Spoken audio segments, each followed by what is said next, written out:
Hi, I'm Jim Rich. I'm the chaplain at Acts Springhouse Estates in Pennsylvania, and glad to be with you for this Acts devotional. We've been taking a look in my devotionals at the Psalms of David that have historical inscriptions on top of it, and today we're going to look at Psalm 63, so I'd encourage you to open your Bibles to that psalm. And as we begin thinking about what David has to say in this, I think most of us are aware of the New York City Marathon, but probably few of us have heard of the Marathon des Sables, which is billed as the toughest foot race on earth. And when it happens, more than 1,000 entrants each have to run more than 155 miles in under a week. That's basically one marathon per day for a week. Now, as bad as that is, it gets worse.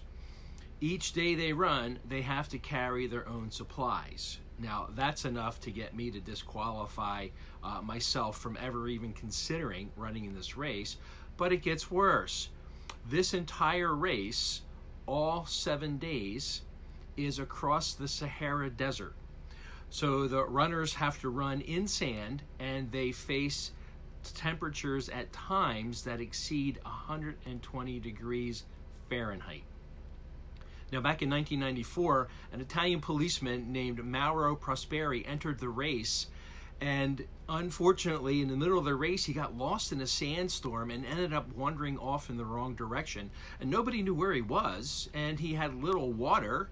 And after 3 days, he was really ready to give up because a second sandstorm had come up and made him even more off course. But he managed to survive for another 5 grueling days and made it to a mountain range where he found some water. And finally, after 9 days of wandering in the desert, he was found, and he had gone 185 miles off course. Wow.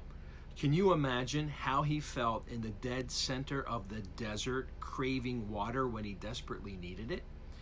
And while we may never have run a marathon through the Sahara Desert, there may be times in our lives where we feel like we've gone through a marathon in the desert. Maybe we're in a dry place in life, or we feel discouraged in spirit or tired in praying.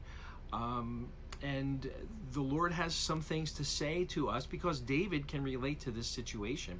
So in Psalm 63, it starts out with a superscription that it was composed by David when he was in the desert regions. Now, we don't know whether that particular occasion was when he was fleeing from Saul, or maybe later in his life when he was fleeing from his son Absalom. But regardless, David's in a difficult spot, and he responds.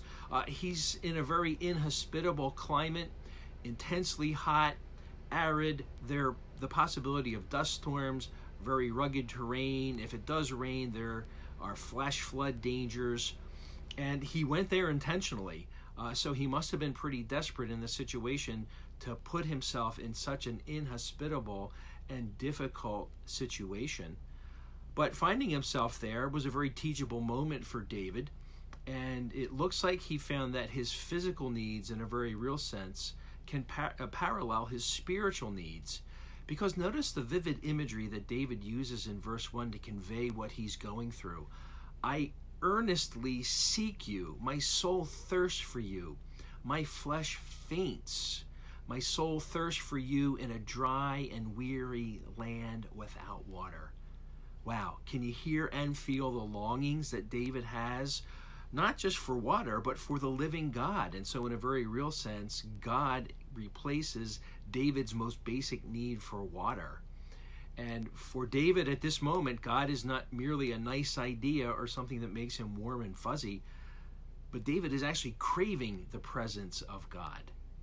And so in our lives, when we're feeling like our souls are parched, or we're having difficulty, or we're involved in a situation where the life is just getting sucked out of us, and we feel like maybe we're shriveling up and need refreshment, the Lord provides. And it's easy sometimes to turn to other people for help, and that can be a situation that can be helpful. But we know that sometimes that some people are fountains where when we interact with them, they're very refreshing and they replenish our spirit.